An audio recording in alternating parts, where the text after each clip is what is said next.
Kalau kalian pernah membawa barang elektronik ke tempat servis karena rusak atau mati total malah gitu ya, pokoknya bermasalah deh ya, kalian pasti akan melihat mekaniknya di tempat servis itu akan membuka bautnya dulu satu persatu, lalu casingnya dibuka supaya terlihat di dalamnya ada apa. Ketika terlihat, ketika dibuka maksud saya, dan mulai terlihat, oh ternyata ada kabel yang putus. Oh ternyata ada chipset atau komponen yang KW. Oh ternyata ada pemasakan kabel atau instrumen di dalam alat elektronik itu yang tidak sesuai. Oh pantesan bermasalah. Oh pantesan rusak. Oh pantesan mati total. Semua permasalahan itu mulai terlihat penyebabnya ketika barang ini dibuka, dibongkar.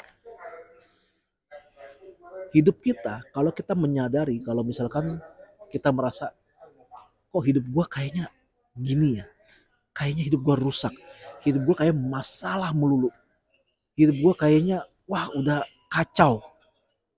Apa yang harus kita lakukan? Ya datanglah pada sang mekanik kehidupan itu, yaitu Yesus Kristus. Dia yang paling tahu kita ini butuhnya apa. Hanya Apple atau perusahaan Apple yang paling mengenal produk yang namanya iPhone. Hanya perusahaan Toyota yang paling mengenal produk yang namanya Avanza, Innova, Sienta, dan sebagainya. Hanya penciptanya yang paling tahu. Nah sama, kita kan diciptakan oleh Tuhan.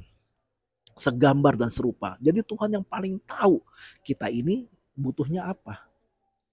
Supaya kita bisa datang kepada pribadi yang tepat untuk memulihkan hidup kita, untuk merubah hidup kita jadi lebih baik.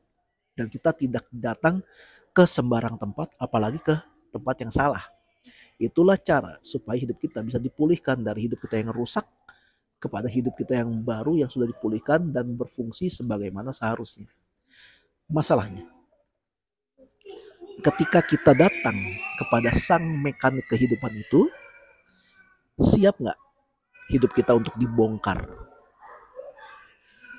Ketika dibuka akan terlihat dalamnya kita ini apa. Mungkin akan terlihat ada hati yang pahit, mungkin dilihat ada pemahaman yang sudah rusak, mungkin ada jiwa yang tertekan, mungkin ada kebanggaan-kebanggaan yang tidak seharusnya ada di sana.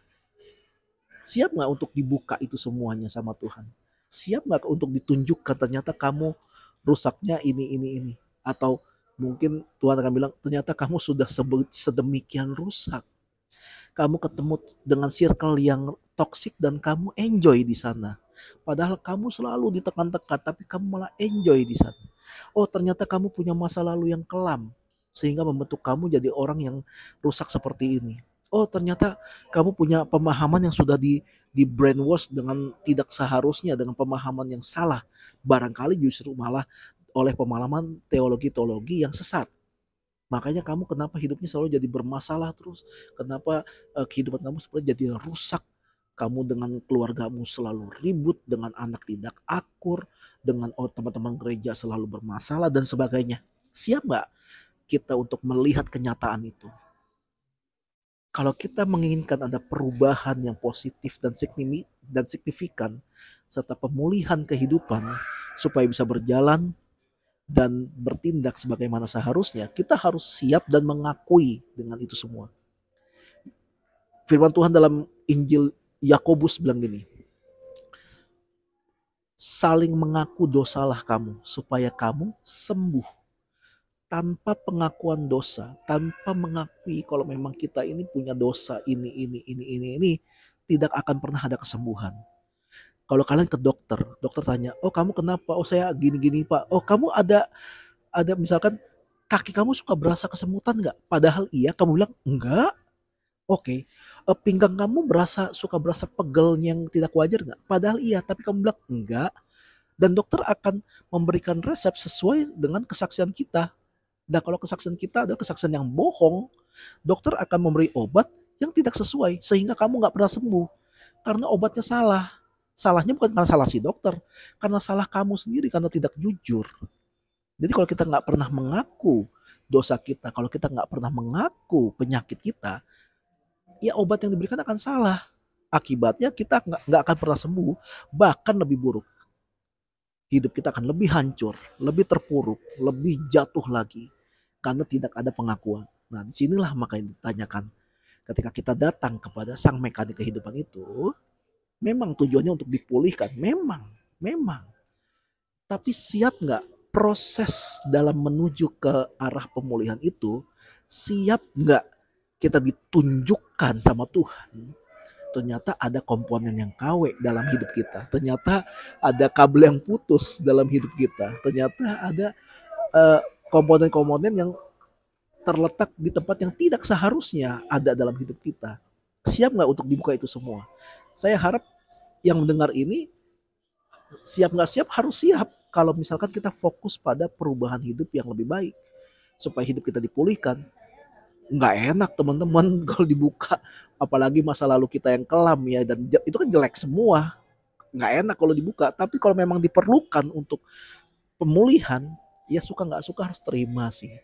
Suka nggak suka kita harus punya motivasi yang lebih baik dari sekedar takut ketahuan. Kita harus punya motivasi yang arahnya justru kepada perubahan positif. Dalam kitab Roma dibilang gini, janganlah kamu menjadi sama dengan dunia, tapi berubahlah oleh pembaharuan budi. Pembaharuan budi itu memakai kata metanoia. Dari metanoia mulai ada keluar kata metamorfosis. Ya, perubahan pola pikir. Yang kita pikir itu jangan sampai ketahuan dong. Aduh, nggak enak dong, malu kan gua. Dari yang seperti itu langsung berubah sama sekali dengan justru pengakuan. Iya, memang gua dulunya busuk. Memang gua dulu diperlakukan begini sama sama orang tua gua atau sama siapa dia. Memang gua dulu pernah jahat sama orang. Memang gua dulu, tapi gua mau sembuh. Tapi gua mau pulih. Kita bisa ngomong sama Tuhan. Memang saya seperti itu semua Tuhan dulunya. Tapi saya mau pulih Tuhan. Tolong perbaiki aku. Jadi Tuhan akan buka, bukan untuk mempermalukan kita, enggak. Justru supaya ketahuan, oh ada ini, oke, ganti semua. Jadi produk yang baru, dengan komponen yang baru, dengan pemasangan kabel-kabel yang tepat, sehingga kita bisa berfungsi sebagaimana seharusnya, berfungsi di keluarga sebagaimana seharusnya, berfungsi di tempat kerja sebagaimana seharusnya, berfungsi di gereja sebagaimana seharusnya, dan berfungsi di masyarakat sebagaimana seharusnya karena kita mengalami pemulihan. Tapi sebelum mengalami pemulihan, ada proses yang mungkin menyakitkan, yang mungkin agak memalukan, tapi diperlukan untuk perubahan hidup yang lebih baik. Siap apa enggak? Selamat merenung.